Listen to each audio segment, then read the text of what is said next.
TVN 한국교통방송입니다.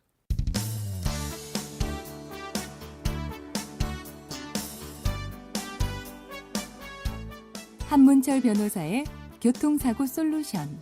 이 시간 진행의 한문철 변호사입니다. 여러분 안녕하십니까? 앞에 잘 가고 있는 차를 뒤에서 꽝 들이받았어요. 몇 대 몇인가요? 100대 0이죠?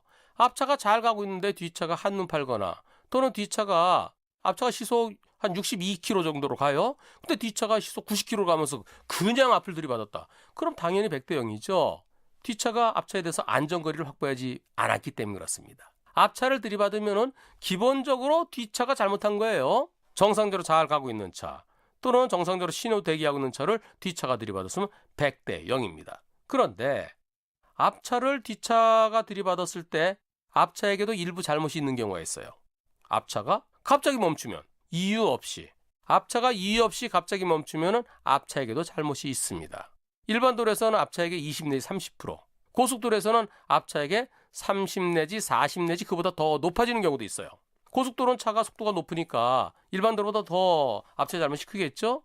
고속도로에서 앞에 사고가 나 있는 차를 뒤차가 못 보고 들이받은 경우, 낮에는 앞차 40, 뒤차 60, 또는 앞차가 비상등 켜고 있으면 앞차 30, 뒤차 70 정도로 보는데요. 그런데 앞에 잘 가던 차가 갑자기 멈추면은 그것은 저 앞에 서 있는 차 들이받는 것보다 더 위험하죠.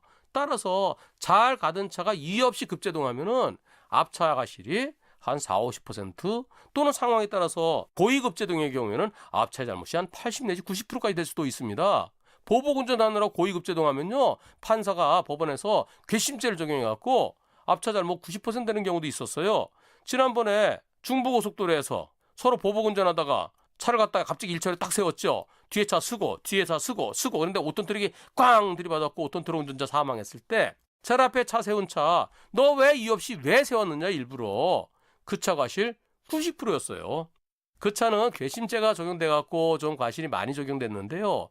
고위급제동일 때는 앞차의 잘못이 한 70% 또는 그 이상까지 될 수 있습니다. 여하튼 잘 가던 차가 갑자기 멈추는 것은 매우 위험하죠.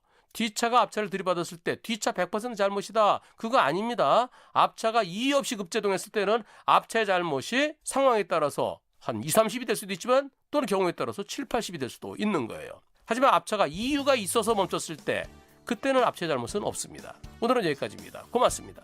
이 프로그램은 팟캐스트와 유튜브를 통해 다시 들을 수 있습니다.